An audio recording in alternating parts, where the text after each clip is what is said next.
Que el Señor les bendiga. Ok, para los que no saben todavía la dinámica, recuerden que cuando nosotros decíamos algo acá adelante, los que están allá, teníamos la costumbre de decir amén. Pero como hoy no podemos hablar, entonces cuando yo diga algo que requiera un amén, usted solamente levanta el brazo y eso va a significar amén. Amén. Ay, qué tira, a algunos todavía le está costando un poquito, ¿no? Agarrar el asunto. Pero bueno, hermanos, buenos días. Damos gracias a Dios por este momento, por esta oportunidad que tenemos. Y quisiéramos dar una cordial bienvenida a todos los hermanos que nos están siguiendo en línea en esta mañana. A los que juntamente con nosotros también se han juntado para celebrar un culto. Ellos de una forma virtual y nosotros de una forma presencial. Así de que damos muchas gracias a Dios por este momento y damos una cordial bienvenida, por supuesto, a algunos de entre ustedes que nos están visitando ya por primera o por segunda vez a este servicio. Sean bienvenidos y esperamos que esta mañana sea una mañana buena para usted, una mañana de bendición.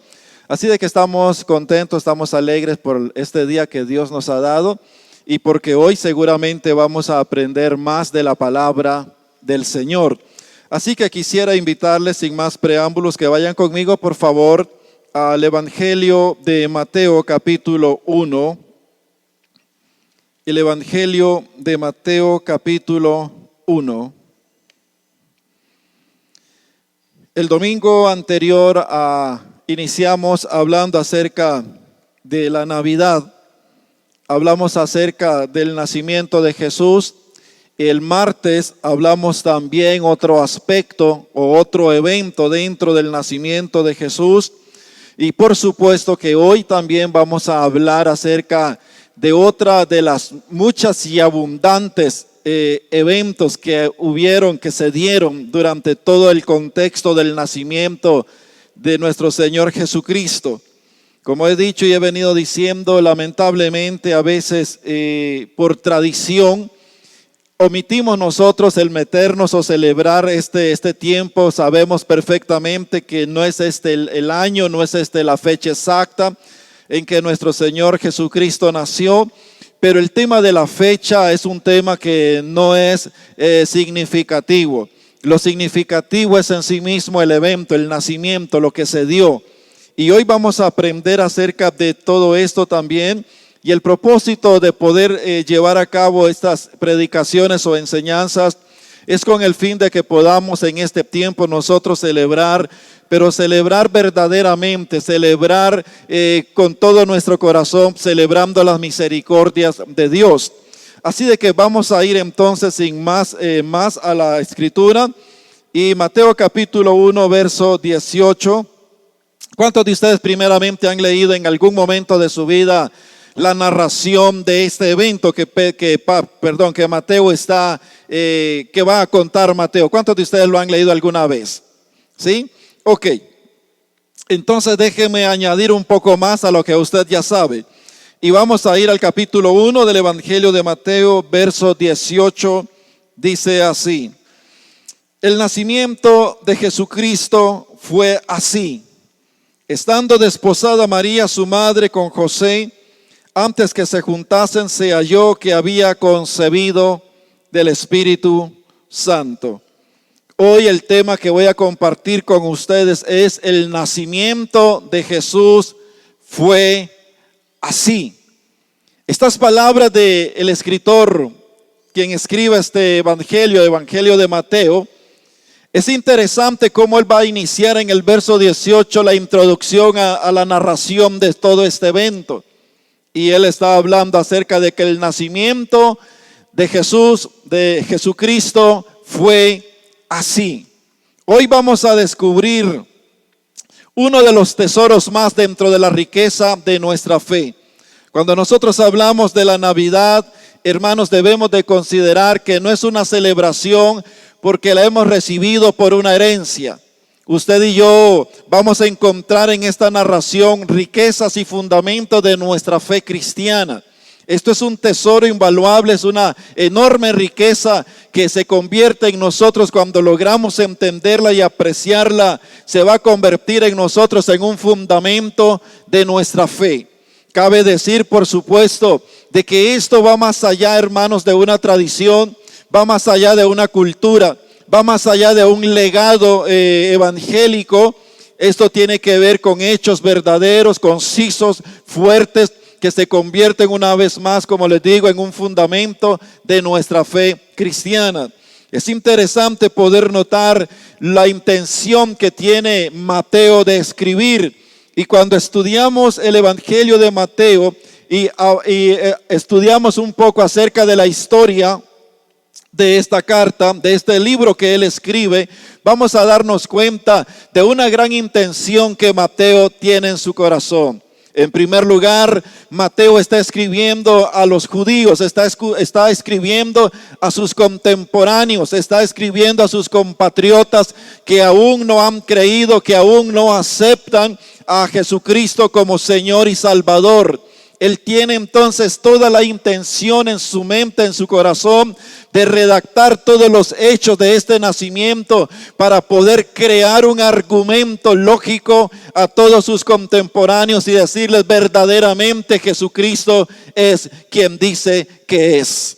Pero en segundo lugar también está en el pensamiento de Mateo al escribir y narrar esta historia, poder fortalecer la fe de aquellos judíos que ya habían creído en el mensaje del Evangelio y que por supuesto habían abrazado a Jesucristo como el Señor y Salvador de su vida.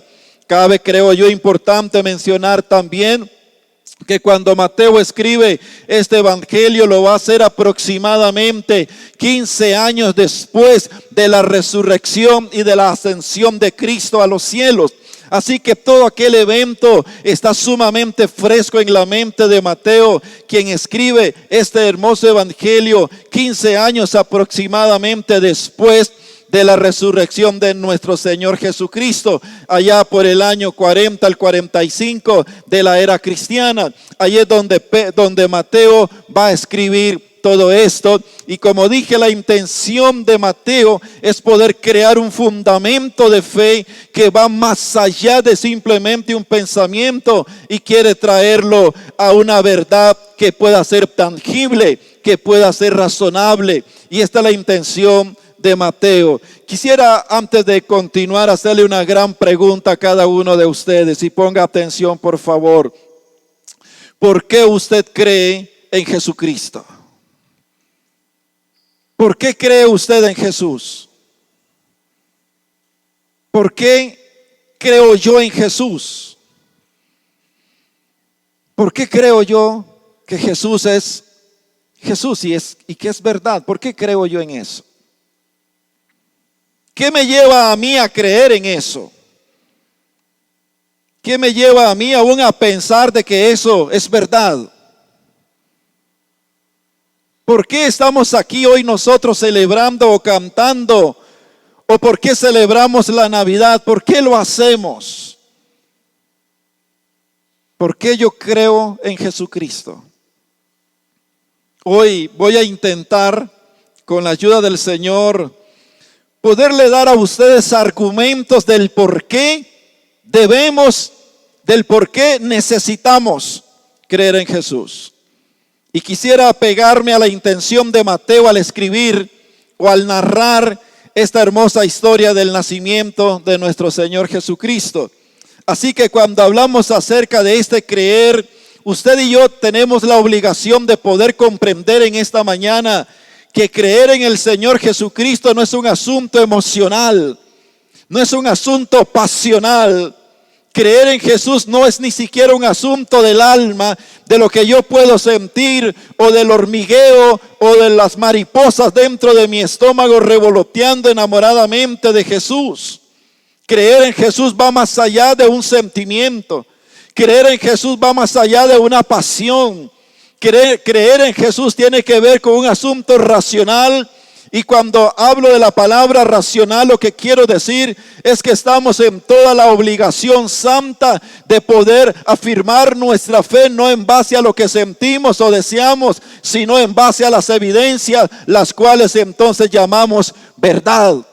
Y esto es lo que Mateo precisamente tiene en intención en su corazón, de poder plantear la fe a partir de ese momento y presentar a sus primeros lectores las evidencias, las cuales puedan llevar al convencimiento a alguien de decir: por las evidencias que nosotros encontramos en esta historia, podemos decir que verdaderamente Jesús es quien dice ser.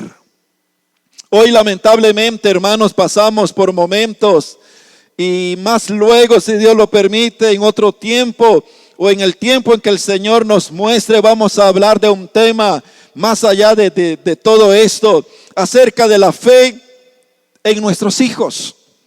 Hoy muchos de nuestros hijos han tenido el privilegio de nacer en un hogar cristiano evangélico y tienen de repente la bendición de tener en sus vidas el amor de un padre y de una madre piadosa. Y de repente los hijos vienen a las congregaciones, nuestros hijos se acercan a las congregaciones y de repente los hijos como que adoptan un estilo cristiano, pero eso no los convierte en cristianos, ni los acerca al cristianismo. Porque creer en Jesús no es un asunto de que papá o mamá me llevaron a la iglesia, como a veces suelen decir algunos: yo nací en la iglesia, mi cuna estuvo en la iglesia. Creer en Jesús, queridos hermanos, va más allá de todo eso. Creer en Jesús tiene que ver con un pensamiento razonable, con un pensamiento lógico, con un pensamiento donde podamos, a través de las evidencias, demostrar que Cristo verdaderamente es el que dice que es.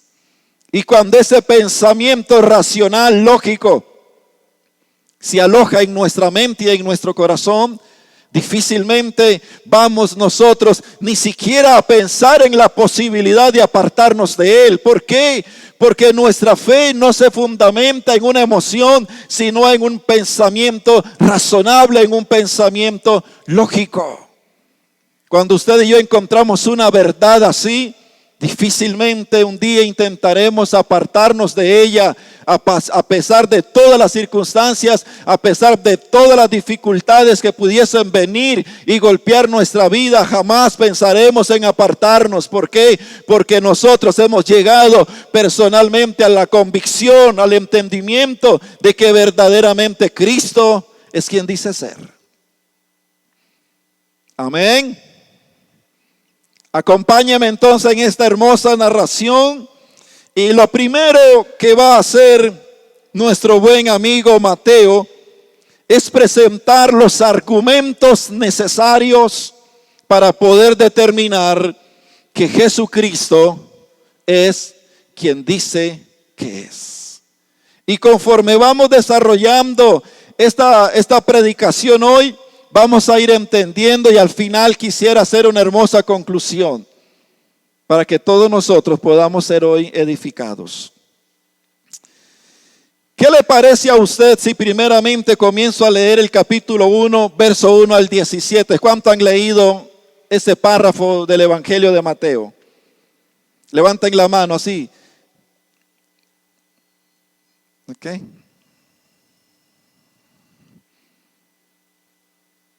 No, en serio. Ok. De los que han leído el primer párrafo del capítulo 1 del Evangelio de Mateo, sinceramente, ¿a cuánto les ha aburrido?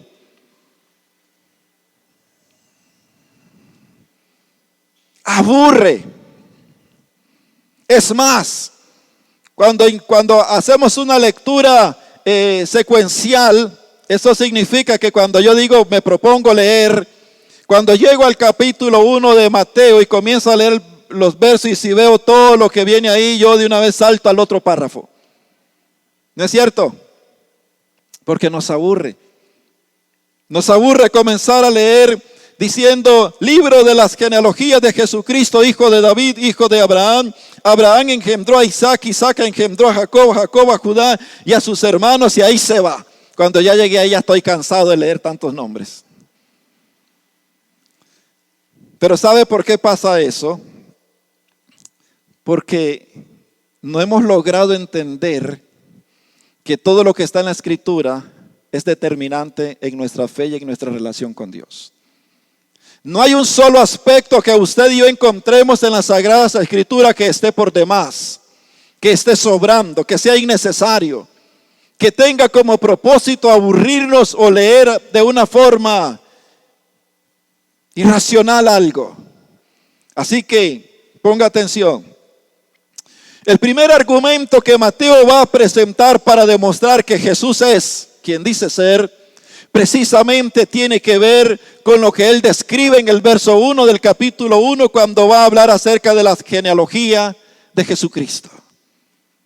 Entonces el escritor Mateo comienza a ir desde los principios del nacimiento del pueblo de Israel y traza una línea a través de los siglos, a través de casi 2 milenios, traza una línea hablando de las generaciones tras generaciones tras generaciones, para concluir al final de que Jesucristo viene como resultado de una herencia genealógica para el pueblo de Israel. Por supuesto que cuando hablamos de genealogías, esto es un asunto que a usted y a mí no nos importa, es más, ni lo valoramos. Ni nos preocupamos siquiera quién fue mi bisabuelo, mi tatarabuelo o el abuelo de mi tatarabuelo. A mí no me interesa quién fue ese fulano. Solamente me interesa cuando hay de por medio una herencia que hay que pelear. Pero de menos, ni me va, ni me viene. Nada más. ¿No es cierto? Pero en el caso de los judíos, en el caso de la cultura hebrea, el asunto de la genealogía es tan importante, tan invaluable para ellos, porque tiene que ver con un asunto de identidad para ellos, tiene que ver con un asunto de posición para ellos, tanto en su religión, tanto en su cultura judía. Usted puede hablar a un judío y de repente no te va a recitar todas las generaciones que están antes de él, pero él te va a decir: yo vengo de la tribu de Judá. Yo vengo de la tribu de Leví, yo soy de la tribu de Isaacar. ¿Por qué? Porque todos ellos, el término de genealogías es sumamente invaluable. Para nosotros no vale nada. Como dije, a menos que haya de por medio una herencia, de menos no nos importa. Y permítame demostrarles de una forma bíblica qué tan importante era para ellos el término, el asunto de la genealogía. Y vamos a comprender el pensamiento de Mateo hablando acerca de aquel niño que ha nacido y de aquel niño que estaba en el pesebre. Porque Mateo va a arrancar presentando la genealogía de Jesús. Y encontramos, hermanos, en el libro de Esdras, usted lo puede marcar ahí para no perder o no dar mucho tiempo para que usted lo busque, apúntelo por ahí. En Esdras capítulo 2. Versos 61 y 62, recuerden que aquí estamos hablando de los que vienen del cautiverio babilónico. Son aquellos que han salido y que ahora Zorobabel los está guiando hacia Jerusalén. Pero cuando llegan a Jerusalén, debido a que han pasado 70 largos años en el cautiverio, se hace necesario entonces verificar que si los que están ingresando a la tierra santa de Israel son verdaderamente israelitas o no lo son. Y más aún todavía tenían que ser certificados los sacerdotes. Los sacerdotes tenían que demostrar sus genealogías para poder corroborar, para poder ejercer su ministerio sacerdotal en la tierra santa, pero tenían que demostrar si verdaderamente eran de un linaje sacerdotal. Y mire lo que sucede.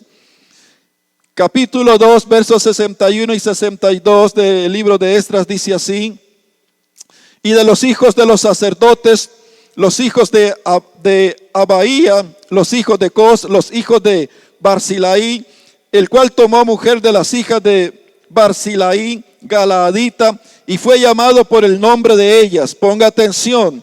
Estos buscaron sus registros de genealogías y no fue hallado, y fueron excluidos del sacerdocio. Ellos dijeron: somos sacerdotes y vamos a ministrar aquí en Israel. Entonces lo primero que hicieron los otros sacerdotes es, ok, preséntenos su genealogía para ver si verdaderamente usted es de la casta sacerdotal. Y no la pudieron demostrar. Y como no pudieron demostrar su genealogía, su descendencia, no pudieron demostrar que venían de todo un asunto de sacerdote o familia sacerdotal, entonces sencillamente dijeron, como ustedes no pueden demostrar quiénes son, entonces ustedes son excluidos del sacerdocio. O sea, váyanse para un lado. Entonces Mateo inteligentemente sabe que para que Jesús pudiese ser aceptado, reconocido y creído en él, tenía que demostrar que verdaderamente él venía de un linaje. Pero ponga atención a esto, no era cualquier linaje de donde Jesús tenía que venir. No podía venir de cualquiera de las tribus, de cualquiera de los padres o casas paternas. Tenía que venir de un linaje real. ¿Me escuchó? Él tenía que venir de un linaje de realeza, de reyes. No podía ser de cualquier linaje. Entonces Mateo comienza a traer toda la genealogía de Jesús, el árbol genealógico de Jesús, para comprobar y demostrar que Jesús no era cualquier niño, sino que Jesús era rey. Y mire lo que dice el Salmo, por ejemplo, capítulo 89 del libro de los Salmos. Y aquí es donde yo digo, hermanos, olvide todo porque aquí comienza la acción. Capítulo 89 del libro de los Salmos, versos 3 y 4 dice así: Hice pacto con mi hijo, juré a David mi siervo, diciendo, para siempre confirmaré tu descendencia y edificaré tu trono por todas las generaciones. ¿Qué está diciendo aquí el Señor? Déjeme ponerlo en contexto. David, hermanos, que este salmo no lo escribe David, lo escribe otro. Pero dentro de esta escritura que encontramos en el libro de los Salmos, lo que está sucediendo es que Dios había hecho un pacto con David. Y Dios le prometió a David, número uno, que nunca faltaría un rey sobre su trono. Número dos, que su trono siempre iba a permanecer para siempre. Y esa palabra para siempre en el contexto hebreo en que se escribe, lo que significa es: tu trono será un trono eterno. Inmediatamente entonces, obviamente, los estudiosos del Antiguo Testamento de los judíos sabían que hablaba de un trono que no podía ser quitado. Estaba hablando de que en algún momento vendría alguien que ocuparía el trono de David y que sería rey. ¿Vamos bien hasta acá? ¿Sí? Y lo segundo que Dios le promete en los versos anteriores de este mismo capítulo, Dios lo que le va a prometer a David es que ese trono permanecería para la eternidad. Así de que cuando comienza Mateo a narrar la genealogía de Jesús, va a llegar hasta David, y David fue el primer rey escogido por Dios, el único rey magnífico que hubo en la historia de Israel. Y posteriormente a eso le pregunto a usted, ¿de dónde nace Jesucristo? ¿De quién proviene Jesús según el recuento que está haciendo Mateo? Por supuesto que proviene de Jesucristo. Mire lo que dice el capítulo 2 del mismo evangelio. Vaya al capítulo 2 por favor conmigo. Dicen los magos que están llegando a Jerusalén: ¿dónde está el rey de los judíos que ha nacido? ¿Se da cuenta usted que estos hombres sabios que venían del oriente de aquella región sabían que el que estaba naciendo no era un niño común y corriente, sino que el que estaba naciendo era rey? Por eso ellos preguntan, no preguntan dónde está fulano de tal, dicen dónde está el rey de los judíos que ha nacido, porque ellos sabían que quien estaba naciendo era un rey. Entonces Mateo inteligentemente va a presentar el argumento para demostrar que Jesucristo no solamente es el Mesías, sino que Jesucristo es rey, presentando todo este argumento genealógico a través del cual se puede demostrar por las escrituras y por la historia hebrea de que verdaderamente Jesús viene de una línea real. Y de repente usted y yo podemos decir, pero tanto mate para decir eso. Si todos sabemos que Jesús es rey, no, de repente lo sabemos en la tradición, pero de repente no lo sabemos. ¿Cómo demostrar por las escrituras? Porque Mateo, no está tratando de poner algo en las emociones de la gente para provocar un grito de gloria a Dios. Mateo quiere presentar una evidencia ante la cual cualquier judío podía ir detrás en el árbol genealógico de Jesús y decir, verdaderamente este que ha nacido es quien dice ser. O sea, no hay dónde equivocarse. ¿Me explico? Hoy en día estamos creyendo tantas cosas en nuestra vida cristiana, pero ¿cómo usted y yo demostramos lo que creemos? Déjeme decirle que en los tiempos que estamos, los gritos, los aplausos y todo lo que podamos hacer dentro de una iglesia no demuestran la veracidad de nuestra fe. La veracidad de nuestra fe se demuestra cuando usted la puede corroborar por las escrituras y por un razonamiento lógico. Entonces Pedro está apelando al razonamiento de sus contemporáneos y de los primeros creyentes para decirles, muchachos, ustedes están creyendo lo que es verdadero, porque miren, esto es lo que tenemos nosotros en la historia de Jesús antes de su nacimiento. Dios prometió un rey sucesor para David, que no era Salomón ni los hijos de Salomón, sino que el rey sucesor para la eternidad era Jesucristo mismo. Y por eso Mateo presenta ese argumento. Lo segundo que Mateo va a hacer, mire lo que dice el verso 18. Usted que lo ha leído varias veces y tal vez no hemos visto este detalle. Dice así: el nacimiento de Jesucristo fue así, estando desposada María, su madre, con José, antes que se juntasen. Eso no es antes que vayan a la luna de miel, esto es antes que contraigan matrimonio en sí, porque el matrimonio judío tiene 2 etapas. ¿Ok? Nosotros en este lado quemamos el matrimonio de un solo monazo, ¿no es cierto? Venga para acá, y se acabó la historia. En aquel tiempo no, era toda una hazaña. ¿Ok?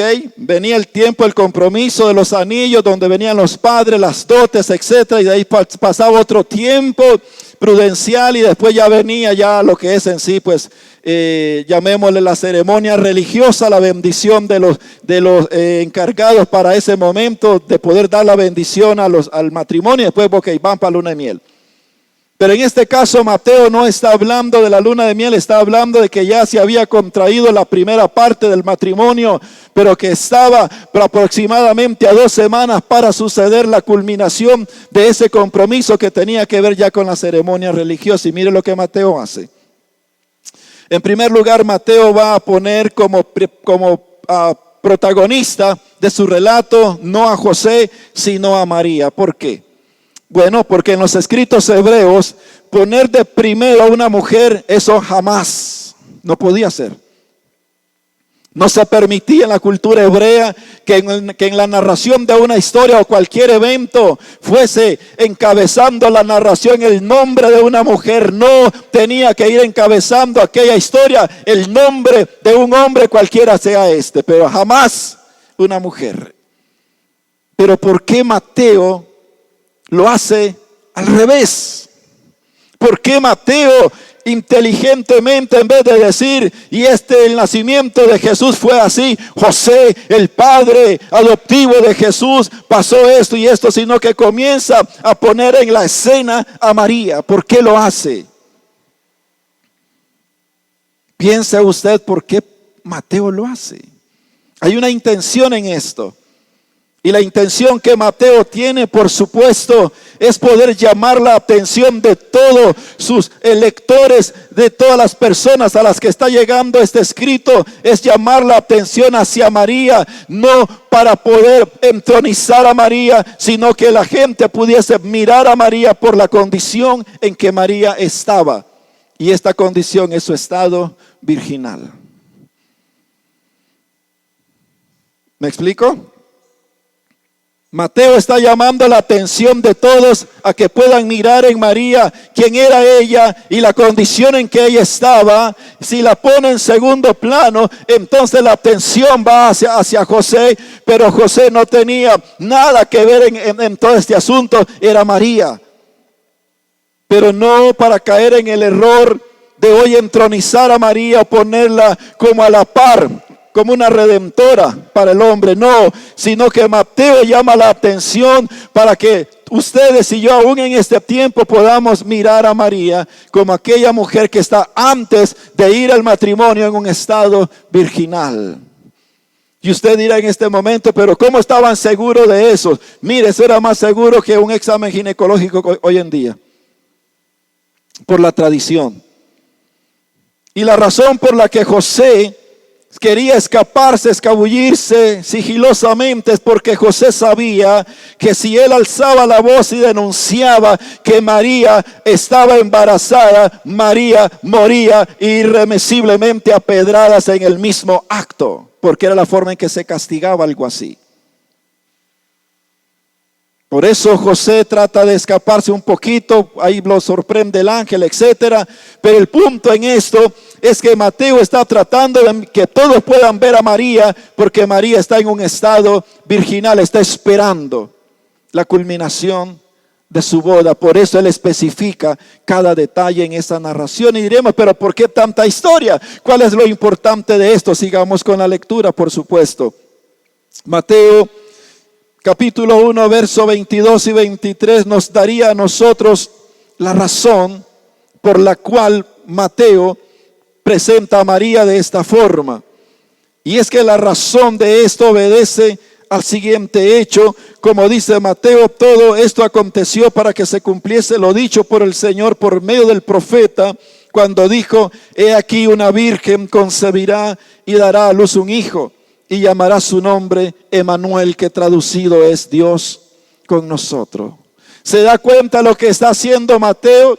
Es como si Mateo estuviera diciendo: muchachos, miren acá, pongan atención aquí al frente. Miren a esta mujer, esta mujer es así. Era una virgen. ¿Y por qué lo hace Mateo? Porque sabe que hay una profecía que había sido dada por el profeta Isaías aproximadamente 740 años antes de ese evento. Ya se había profetizado de que una virgen concebiría y daría a luz un niño. ¿Qué está haciendo Mateo? Está presentando un segundo argumento. Y dicen: miren, muchachos, miren todos ustedes, todos judíos y los creyentes judíos también. Miren que ustedes están en la verdad, ustedes están en lo cierto. ¿Por qué? Porque el profeta Isaías había profetizado acerca de ese nacimiento. Y es la famosa profecía de Isaías capítulo 7, verso 14. Cuando dice así la palabra del Señor: por lo tanto el Señor mismo os dará señal. Les dará una señal. ¿Cuál era esta señal? La señal era que una mujer virgen que no había tenido ningún contacto sexual con ningún hombre quedaría embarazada de una forma sobrenatural. Y esa es la señal. Entonces todos los contemporáneos de aquel momento sabían que efectivamente María no había tenido ningún contacto sexual con ningún hombre, y sabían que aquella mujer era una mujer virgen, pero que ahora había concebido de una forma milagrosa. Entonces dice el profeta Isaías: por tanto el Señor mismo os dará señal, y aquí la virgen concebirá y dará a luz un hijo, y llamará su nombre Emanuel, que traducido es Dios con nosotros. Mateo da la interpretación del significado de Emanuel, y ese significado no lo encontramos nosotros en la profecía de Isaías, sino que Mateo va a dar la interpretación de eso. Pero nótese el detalle: he aquí una virgen concebirá y dará a luz un hijo, y llamará su nombre Emanuel. ¿Qué tenemos aquí? Tenemos, hermanos, dos cosas importantes. Número uno, que el profeta 740 años atrás está anunciando ese evento. Y está diciendo, número uno, que había una mujer virgen que concebiría de una forma extraordinaria. Número dos, que aquel nacimiento es un nacimiento y que lo que va a nacer es un niño como resultado de ese embarazo sobrenatural. ¿Qué son estas? Son pruebas. Son pruebas que todos los que estuvieron en el contexto de aquel evento no podían refutarlo. Era verdad. ¿Por qué? Porque aquel que había nacido era un niño, no era una niña, mucho menos un tercer género, era un niño. Porque así decía la profecía, era un niño. Y siga este pensamiento de Mateo, porque Mateo está entusiasmado, queriendo demostrar y poner un fundamento. ¿Por qué cree usted en Jesús? ¿Por qué es la tradición? ¿Por qué alguien nos dijo? ¿Por qué es lo que sentimos? Debemos de creer en Jesús porque hay una prueba y podemos corroborarlo históricamente, porque el nacimiento y la concepción milagrosa de María es una historia que está plenamente narrada no solo en la Biblia, sino lo encontramos también en la historia. ¿Me doy a entender? Está en la historia. No es un asunto de cuento de caminos, es un asunto real que tiene veracidad 100% y que es creíble 100%. Ahí está Mateo intentando poner en este contexto esta verdad. Pero mírese que ahora Mateo va a avanzar un poco más y recuerde que él está presentando un argumento que sea razonable, lo suficiente razonable para poder creer y no tener escapatoria a eso. Capítulo 2, versos 5 y 6. Dice la escritura: ellos le dijeron, los religiosos, los líderes religiosos que estaban en Jerusalén, dijeron: en Belén de Judea, porque así está escrito por el profeta, y tú, Belén de la tierra de Judá, no eres la más pequeña entre los príncipes de Judá, porque de ti saldrá un guiador que apacentará a mi pueblo Israel. Por supuesto que esta es la profecía de Miqueas, que hacía también 740 años aproximadamente atrás de ese nacimiento había sido dada la palabra profética. Y dice así el texto de Miqueas: pero tú, Belén Éfrata, pequeña para estar entre las familias de Judá, de ti me saldrá el que será Señor en Israel, y sus salidas son desde el principio, desde los días de la eternidad. Bien, tal vez algunos en esta mañana estén: ¿y todo esto qué? ¿Qué importa? ¿Qué importa? ¿Qué importa si al fin y al cabo yo ya creo en el Señor y estoy en esto? Pero ¿cómo demuestra usted su fe en Cristo? ¿Cómo puedo yo sostenerme delante de alguien que de repente venga y diga: mira, yo no creo en Cristo porque simplemente para mí eso es un gran engaño, una gran falsedad, no creo en Él? ¿Cómo lo demuestra usted? ¿Cómo demuestra usted que usted sí cree porque hay una verdad escrita en esto? ¿Te das cuenta? Mateo no tiene ningún interés de crear un ambiente emocional entre sus lectores, sino crear el suficiente inquietud y el razonamiento para poder mirar las escrituras y decir: carambas, aquí no hay quite, esto es verdad. Piense, son 740 años aproximadamente antes de ese evento, pero ahora ya Dios no solamente da la característica de esa madre, sino que también dice que como resultado de ese nacimiento será un niño, pero también nos da el lugar donde nacería ese niño. No era en cualquier ciudad, era en Belén. ¿Y dónde nació Jesús? Cada vez que usted escuche ¿cómo se llaman esas canciones navideñas?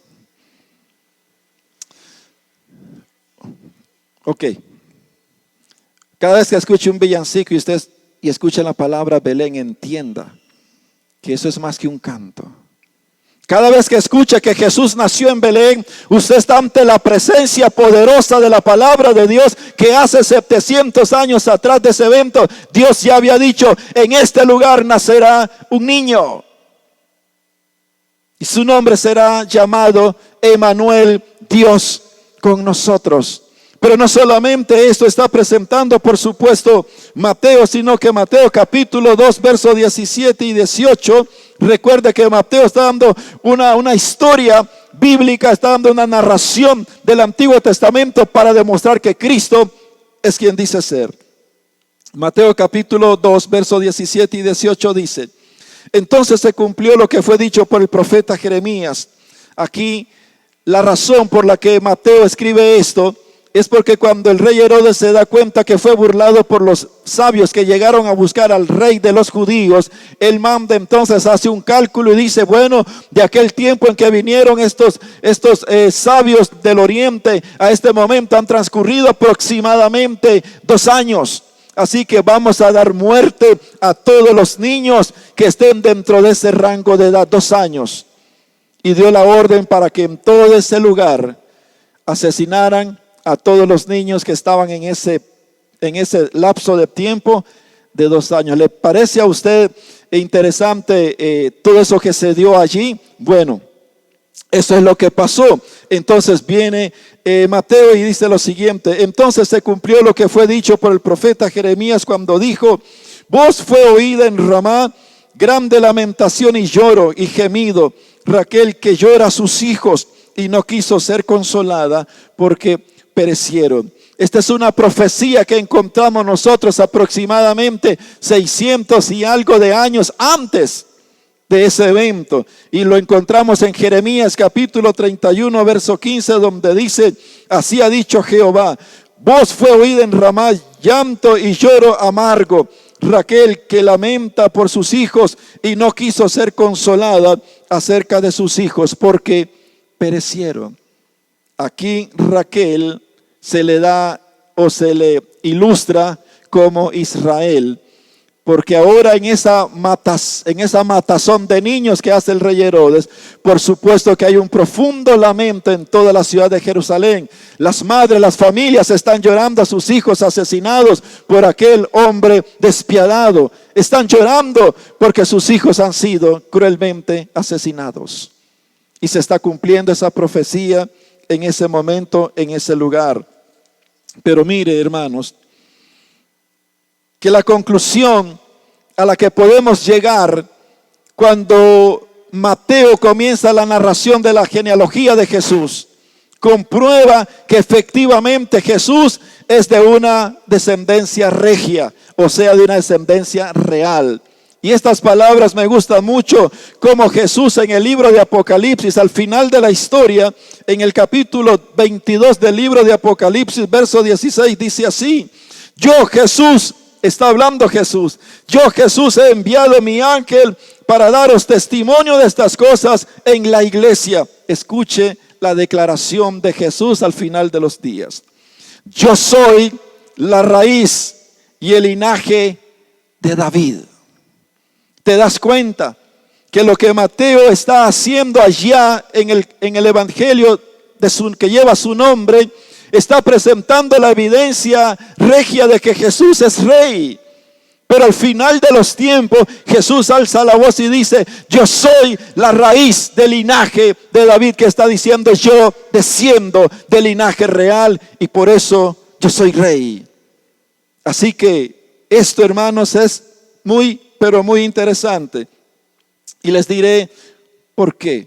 Porque estamos ante la infalible palabra de Dios. Nadie nunca jamás en la historia ha sido capaz de profetizar un evento con tantos siglos atrás y que tenga un cumplimiento tan perfecto como el nacimiento de Jesucristo.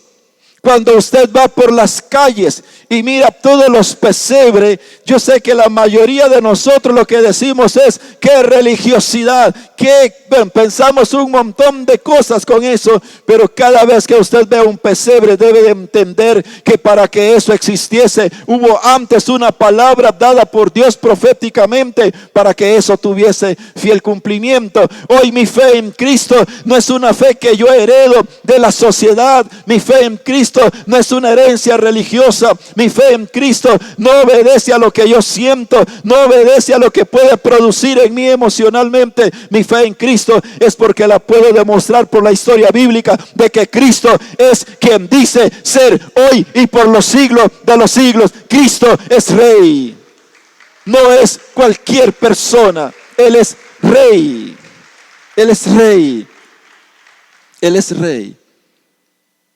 Amén. Recuerda cuando Jesús va entrando en Jerusalén antes de su crucifixión. Él va entrando en un pollino, en un asnito nuevecito de paquete, ¿verdad? Pero que esto no da pie para decir que los siervos de Dios hoy en día tienen que andar en los carros último modelo, porque esa es una diablura de pensamiento. Tomó un pollino, un burrito jovencito, y comenzó a cabalgar entrando a la ciudad de Jerusalén. Escucha usted la voz de aquellos que clamaban, aquella multitud que clamaba diciendo: Jesús, Hijo de David. Porque ellos entendieron perfectamente de que Cristo no descendía de cualquier linaje, sino que era hijo de David. Y la razón por la que los fariseos, por la que los saduceos y doctores de la ley se molestaban, era porque ellos sabían que ese título, hijo de David, significaba que era rey, y ellos no lo aceptaban como tal. No por ignorancia, sino por envidia y celo. No aceptaban a Jesús como quien era, pero no por ignorancia, sino por celos. Permítame ir cerrando el lazo en esta mañana. Cuando hablamos del nacimiento de Jesús y cuando vemos a aquel niño en el pesebre en los primeros capítulos de Mateo, y que dicho sea de paso, esto es tan importante para nuestra fe cristiana, el nacimiento de Jesús, tanto así que Mateo se ve en la motivación de describir aquellos hechos, pero Lucas, el doctor, también se da la tarea de explicar otros acontecimientos que rodean aquel momento del nacimiento de Jesús. Y por supuesto que si bien es cierto, Mateo está escribiendo a los judíos, pero ahora Lucas, un profesional, un doctor, alguien preparado, está escribiendo no a judíos, sino que Lucas escribe a los griegos. Otro tipo de persona, con otro tipo de pensamientos, pero Lucas les está escribiendo y describiendo la misma historia para que puedan creer que Jesús es quien dice ser. Así que, hermanos, número uno, cuando miramos el nacimiento de Jesús, estamos ante la presencia y evidencia de la infalible palabra de Dios. Y es que lo que Dios dice se cumple. Lo que Dios ha hablado se cumple. Dios habló del nacimiento de su Hijo y se cumplió a la perfección. Pero también todo lo que Dios ha hablado con respecto a nosotros tendrá fiel cumplimiento, porque la palabra de Dios es fiel, es verdadera, y pasarán los tiempos, pasará todo lo que tenga que pasar, pero lo que Dios ha dicho que va a pasar, va a pasar. Lo segundo que aprendemos de esto es que aquel niño que está en el pesebre no es un simple niño. Estamos ante aquel niño que es rey, pero también que es Mesías, el prometido, el enviado de Dios, el Salvador que Dios ha provisto para usted y para mí. Pero no solamente estamos ante la presencia de un rey, de un Salvador, sino ante la presencia de Dios mismo, porque Mateo dice que aquel que está ahí en el pesebre, que había nacido en el pesebre, era rey, era Mesías, pero también es Dios, porque él dijo: es Emmanuel, Dios con nosotros, y él perdonará los pecados de mi pueblo. ¿Y quién puede perdonar los pecados, como dijeron los religiosos de su época? ¿Quién puede perdonar pecados sino solo Dios? Y Cristo también es Dios, no solamente es rey, no solamente es Mesías, Cristo es Dios, porque para que usted lo sepa, Cristo es más que un maestro. Porque nadie puede perdonar sus pecados si no es Dios. Y Cristo perdonó nuestros pecados porque Él es el Hijo de Dios, es el Emmanuel, el Dios con nosotros. Yo te quiero preguntar en esta mañana, ¿qué otro personaje en la historia del hombre? ¿Qué otro maestro religioso? ¿Qué otro profeta religioso? ¿Y cuál de las religiones que existen hoy en el mundo, sus líderes o su profeta tiene un atestado como el que tiene Cristo? ¿Ha encontrado usted algún profeta contemporáneo o algún profeta de la antigüedad, alguna religión de nuestros tiempos o tiempos antiguos que tenga un atestado tan certero como lo tiene Cristo? Piense por favor en Mahoma, el profeta del Islam. ¿Tiene él un atestado profético y veraz como el que tiene Cristo? Todo musulmán deberá de viajar, aunque sea una vez en su vida, a la ciudad santa de ellos, a la Meca, para ir a la tumba donde yacen los restos de su profeta. Pero la iglesia y los que tendrán la oportunidad en algún momento de viajar a Tierra Santa e ir ante la tumba donde estuvo Jesús, no van para encontrarse con los restos de nuestro Rey, de nuestro Salvador y de nuestro Dios Hijo, sino que van para encontrar la tumba vacía, porque Cristo resucitó de entre los muertos, como Dios también lo había dicho miles de años atrás. Cristo no es un cuento. La Navidad no es un cuento, no es una historia, no es una tradición vulgar y barata. Eso tiene significado profundo en nuestra vida cristiana. Pero podría mencionarle no solamente ese hombre, puedo mencionarle qué podríamos pensar de Buda. Hoy en la India son millones de millones y se han propagado por todo el mundo con sus creencias. Pero quiero saber dónde está. Y quiero conocer cuál es su atestado. En qué basan su fe, su filosofía. En pensamientos vulgares y baratos.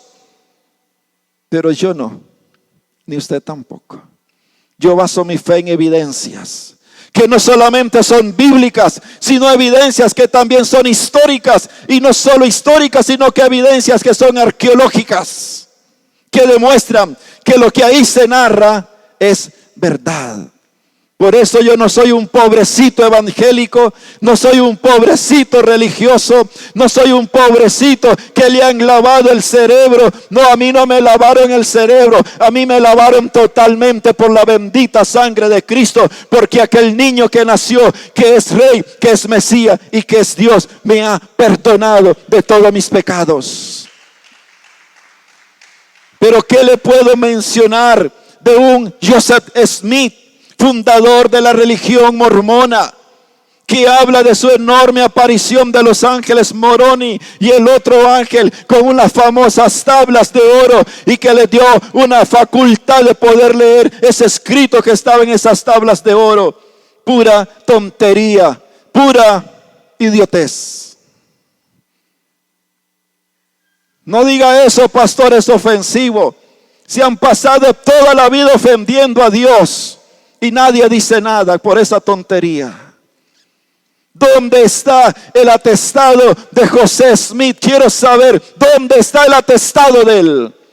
Mi Cristo tiene suficiente atestado histórico, bíblico, arqueológico para demostrar que Él es quien dice que es. ¿Y qué le puedo decir? No solamente de José Smith, de Charles Russell, Carlos Russell, el fundador de los Testigos de Jehová. ¿Dónde está el atestado de ese hombre? Que dicho sea de paso, profetizó tantas cosas, tantos eventos, tantas manifestaciones espirituales y ninguna se cumplieron. Y no se cumplieron porque es una verdad y vulgar engaño. Porque no tiene fundamento de ningún tipo, ni histórico, ni bíblico, ni arqueológico. No tiene ningún fundamento más que simple y sencillamente sus pensamientos ilusorios y diabólicos. ¿Dónde está? Si usted me preguntara dónde está Cristo, yo le puedo decir hoy mismo dónde está Él y dónde no está. Cristo no está en una tumba.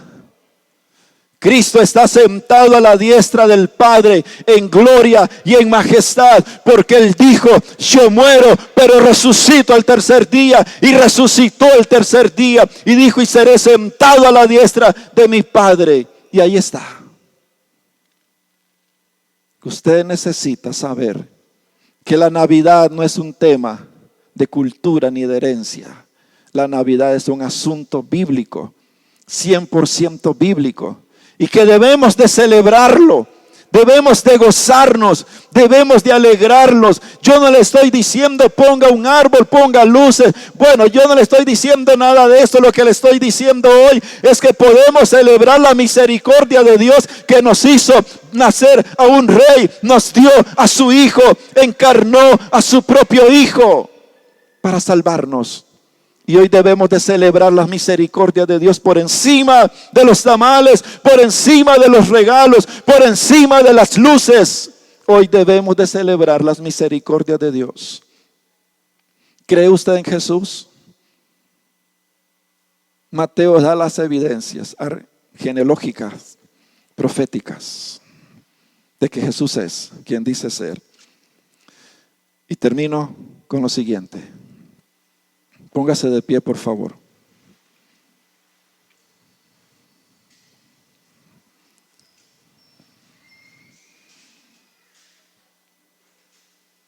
Cuando alguien te pregunte, ¿por qué cree usted en Jesús?, su respuesta debe de ser simple y concisa.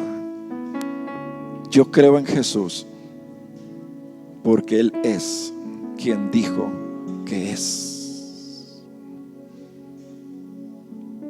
Y de ahí la profundidad del corazón de Mateo de presentar el nacimiento de Jesús. Porque déjeme decirle que sin nacimiento no hay redención. Sin nacimiento no hay cruz. Sin nacimiento no está la pasión de Cristo, del Cristo sufriente. Sin nacimiento no tendríamos nada en los evangelios.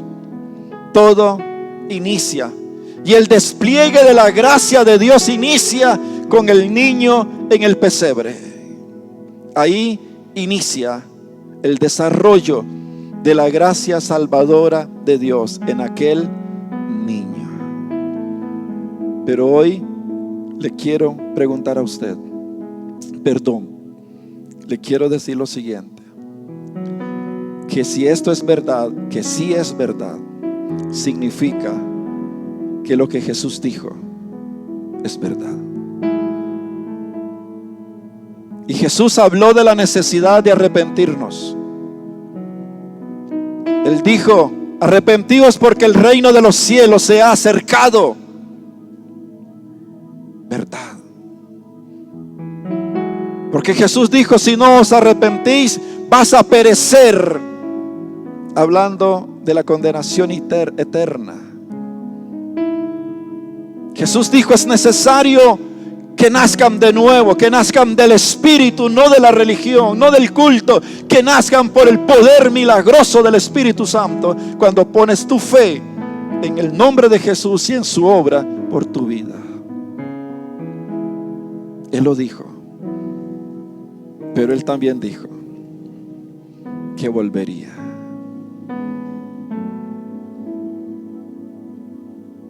Él dijo que volvería. Los ángeles en el capítulo 1 del libro de los Hechos lo dijeron, porque este mismo que ustedes habéis visto ir al cielo, ese mismo volverá por vosotros. Y Cristo viene, iglesia, Cristo viene por usted, viene por los que hemos creído. Cristo viene por segunda vez, pero no viene como el Cordero, viene como el juez, como el Señor de toda la tierra, para juzgar a los vivos y a los muertos. Pero usted y yo, por nuestra fe en Cristo, ya escapamos a ese tribunal, ya escapamos a la ira de Dios, como dice el apóstol Pablo, escapamos de su ira. Por eso celebre hoy con todo el corazón y con todas las ganas este tiempo, porque usted no celebra una religión, una tradición. Usted celebra un evento, una verdad y una realidad. Termino con este canto.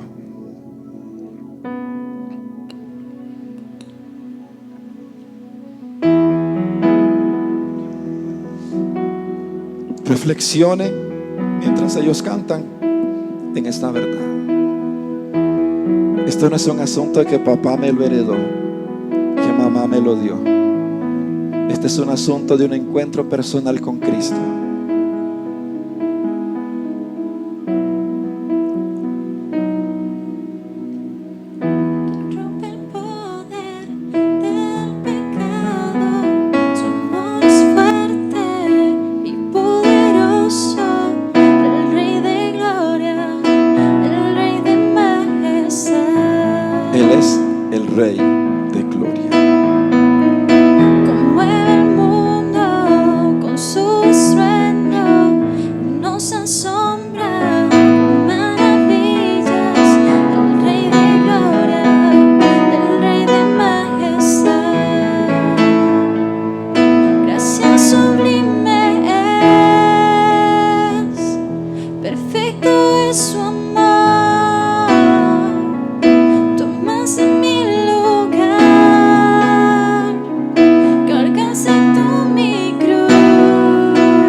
perfecto es su amor. Tomaste mi lugar, cargaste tú mi cruz, tu vida desde ahí, y ahora libre soy. Jesús, te adoro por lo que hiciste en mí. Amén.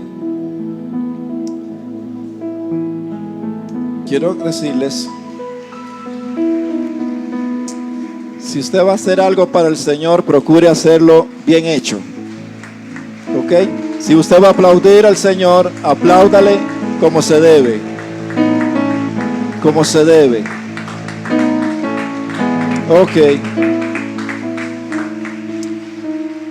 No estoy en contra de que usted haga tamales, ok. No quiero que se vaya empezando aquí. Mira, que él está en contra de que hagamos tamales y que demos regalos. No, no.